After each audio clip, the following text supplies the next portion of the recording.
What do you say now we welcome in Terrence J? He's not only an HBCU alum of North Carolina A&T. Don't let me get that confused with Stephen A's alma mater, which we're going to get to in just a second. Also, author, actor, you've seen him all over the place. He was on 106th and Park back in the day, one of my favorite shows growing up, also E! News. So, Terrence, all right, you went to North Carolina A&T. Stephen A, unfortunately, not here today. He went to Winston-Salem University. So what message do you have for Stephen A? He knows where he wanted to go. North Carolina A&T, best HBCU in the world. I'm gonna send you this jacket. He knows where he actually wanted to go. But much love to all HBCUs. I love Stephen A. Smith. And, if you went to an HBCU, I got love for you either way. Today we recognized Howard University, the alma mater of the Vice President of the United States, Kamala Harris. What is the significance for you that the Vice President of the United States of America went to an HBCU? Max, listen to me, man. I remember, seeing the Howard University marching band escorting her on Inauguration Day down streets I've walked through a million times, and the significance of seeing this intelligent, strong, incredible leadership, this phenomenal woman that's in one of the highest offices in the land, went to an HBCU. She could have went anywhere. So I think it's a testament to the output of HBCUs. I think it's a calling signal to anybody out there that's looking at colleges that you can go to a black college and make it to the top, for sure.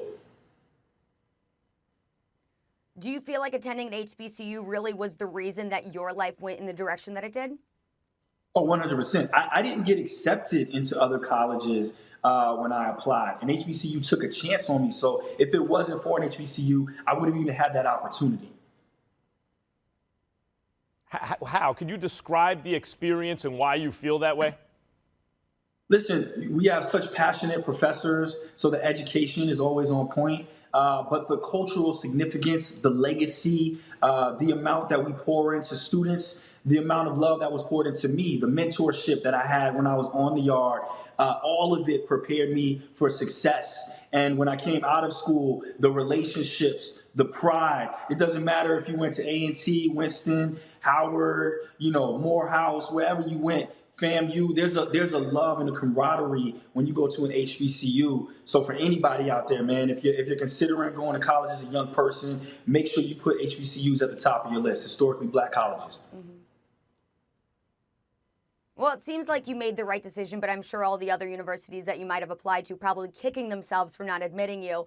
But Max, listen, Terrence is also doing something else right. He's a Giants fan. Terrence, if you didn't know, Max recently made the case that Eli Manning's Super Bowl runs more impressive than Tom Brady's this season. So what do you think about that?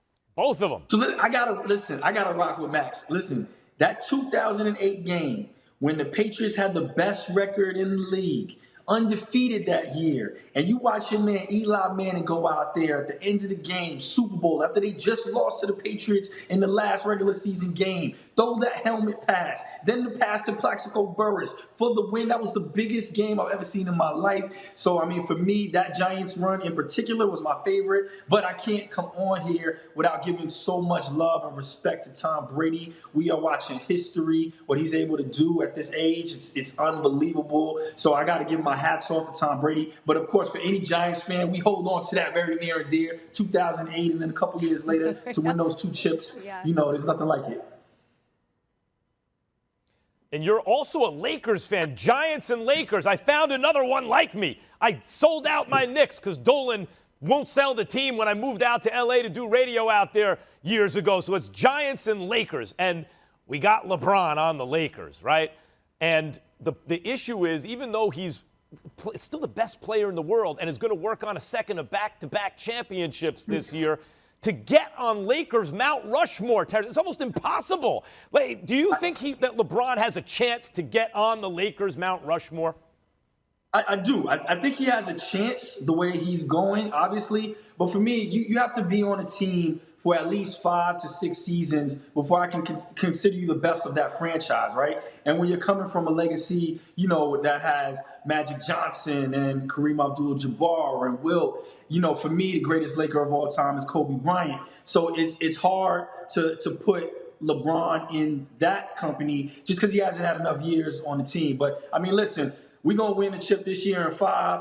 We're going to pull that thing back next year and see what happens. And then we can have that conversation about the Lakers. We can have that LeBron conversation after that.